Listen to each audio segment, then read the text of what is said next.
Hi, it's me again with Corel Tips and Tricks. I was just playing around the other day with a couple of designs. It's been a couple of days, so I need to make sure I know how to do it. But what I did is I took let me take a 2-point line. I'm going to select it all. I'm going to right click and turn it into a curve. And by doing that, I get these handles. So I'm going to make some swish lines like that. Now I'm going to hit P, put it in the center of the page. And I'm going to take a 2-point line and I'm going to hit P. And then I'm going to see what my nudge factor is fine. So I'm going to make a copy of this. And on this side, I'm going to take away the right side. On this side, I'm going to take away the left side. Because I'm going to blend, and I want them, well, I'm going to do something special with the blend. I'm going to move this over here so they're kind of in order. I was just thinking about this one day, how cool this would be, maybe. So I'm going to make an ellipse. I'm going to go ahead and use the purple and take away the outline. And then I'm going to hit the plus key, and I'm going to go over here, and I'm going to make this one like 50% smaller. Okay, now I'm going to take these two, and I'm going to move them over here, but I'm going to flip them. Now I'm going to take these two, and I'm going to go to Effects and Blend. Let's see what happens with 6 times. Maybe let's go a little more. Let's go, matter of fact, I need to set this, make it even. Let's go like 9 times. That's pretty good. Now I'm going to go to blend along new path and put it on that path. And I don't have to, but I'm going to blend along full path just to make sure it is. Now I'm going to take these two and I'm going to blend them and I'm going to put them on this path. Blend a new path. Now, see that time I had to do this. Now, I can select them both and go up here and break the blend apart. Now I'm going to get rid of my blend line on both of them. And I'm going to group these. Well, I don't have to group them together for a second. I'm going to select them all.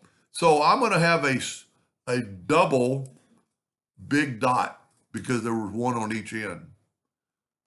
And so I'm going to have to go to Object and ungroup it and then get rid of this one big dot. So I only have one there now. So this is one big blend. I'm going to Control G to group it. I'm going to hit the plus key and I'm going to move it down.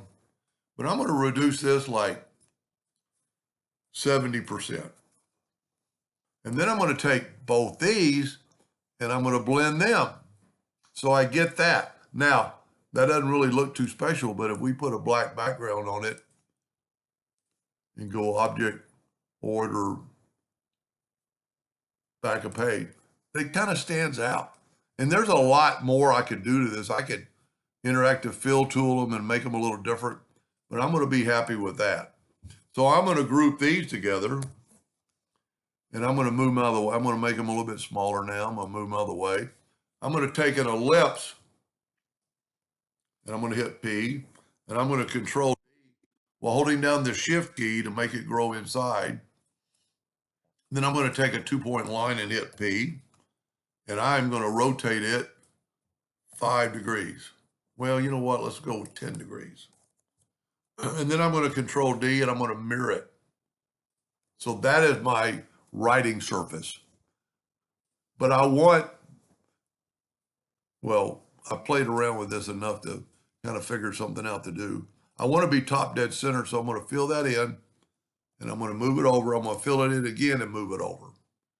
Now I'm going to take both these and I'm going to left click, right click, and I'm going to make a copy of this one and I'm going to flip it upside down. And then I'm going to take this one and I'm going to get the envelope tool. So I'm going to go to Effects and Envelope. And I'm going to shift select my envelope shape and I'm going to